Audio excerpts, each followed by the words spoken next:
রমজানে একটি নামাজের কথা বলবো, শত কষ্ট হলেও এই নামাজটা আপনি ছাড়বেন না, একবার হলেও এই নামাজটা আপনি পড়বেন। নবীজি এই নামাজের এত গুরুত্ব দিতেন, নবীজি বলেছেন জীবনে একবার হলেও তুমি নামাজটা পড়বে। এই হাদিসটি ইবনে মাজাহ শরীফের, তিরমিজি শরীফের এবং আবু দাউদ শরীফের 1297 নম্বর হাদিসের মধ্যে এই হাদিসটা বর্ণনা হয়েছে এই নামাজের কথা। নবীজি তার চাচা আব্বাস রাদিয়াল্লাহু তাআলা আনহুকে ডাক দিয়ে বলেন, চাচা আমি আপনাকে এমন একটি নামাজের কথা বলছি, এই নামাজটা আপনি প্রতিদিন একবার হলেও আপনি আদায় করবেন। চাচা যদি প্রতিদিন সম্ভব না হয়, অন্তত সপ্তাহে একবার হলেও আপনি নামাজটা পড়বেন। যদি সপ্তাহে সম্ভব না হয়, তাহলে আপনি মাসে অন্তত একবার এই নামাজটা আদায় করবেন।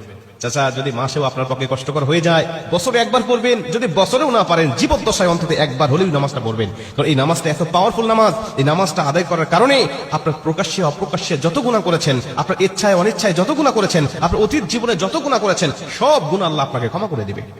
চাচা এই নামাজটার নিয়মটা একটু ব্যতিক্রম। এই নামাজটাকে বলা হয় সালাতুত তাসবিহ। এই নামাজের মধ্যে অতিরিক্ত কিছু তাসবিহ পাঠ করতে হয়।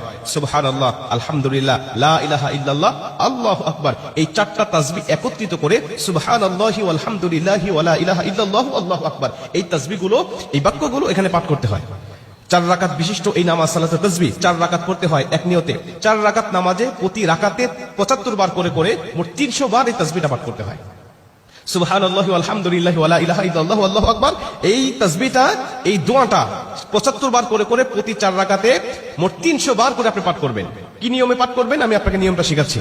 আবু দাউদ শরীফের 1297 নম্বর হাদিসের মধ্যে যে নিয়মটা এসেছে, আমি এই নিয়মটা আপনাকে শেখাচ্ছি। আমাদের সমাজে বেশ কিছু মানুষ বেশ কিছু নিয়ম বলে, কিন্তু আমি আপনাকে হাদিস থেকে সরাসরি নিয়মটা জানাচ্ছি। এটা আপনি রেকর্ড করে নেন, খাতা কলম থাকলে লিখে নেন। প্রয়োজনে এটা যত সোশ্যাল মিডিয়াতে যাবে, ফেসবুক ইউটিউবে যাবে, এটা আপনি সেভ করে নিজ আইডিতে শেয়ার করে রেখে দিবেন, যাতে আপনিও শিখতে পারেন, অন্য মানুষকে শেখাতে পারেন। আপনার শেখানোর কারণে কেউ যদি নামাজটা আদায় করতে পারে, ও যে সওয়াবটা অর্জন করবে, সওয়াবের একটা অংশ আল্লাহ আপনার আমলনামায় দান করবে। এজন্য এগুলো মানুষের কাছে ছড়িয়ে দিবেন যত সম্ভব হয়। আপনি প্রথমে যখন নামাজটা শুরু করবেন, নিয়ত করবেন নফল নামাজের নিয়ত করে অন্যান্য নামাজে যেভাবে সানা পাঠ করি আপনি সেভাবে সানা পড়বেন। অন্যান্য নামাজে যেভাবে সূরা ফাতিহা পড়ি ওভাবে সূরা ফাতিহা পড়বেন। অন্যান্য নামাজে সূরা ফাতিহার পরে যেভাবে সূরা মিলান ওইভাবে সূরা মিলাবেন। সূরা মিলানোর পরে রুকুতে যাবার আগে দাঁড়ানো অবস্থায় আপনি 15 বার এই তাসবিহটা পাঠ করবেন। সুবহানাল্লাহি ওয়াল হামদুলিল্লাহি ওয়া লা ইলাহা ইল্লাল্লাহু আল্লাহু আকবার, এই তাসবিহটা পাঠ করলেন 15 বার।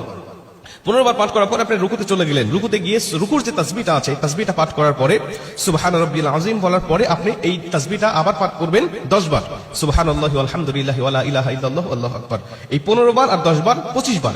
এরপরে আপনি রুকু থেকে উঠে দাঁড়ালেন, দাঁড়ানোর অবস্থায় আপনি আবারও 10 বার পাঠ করবেন। তাহলে হলো 10 আর 25 35 বার।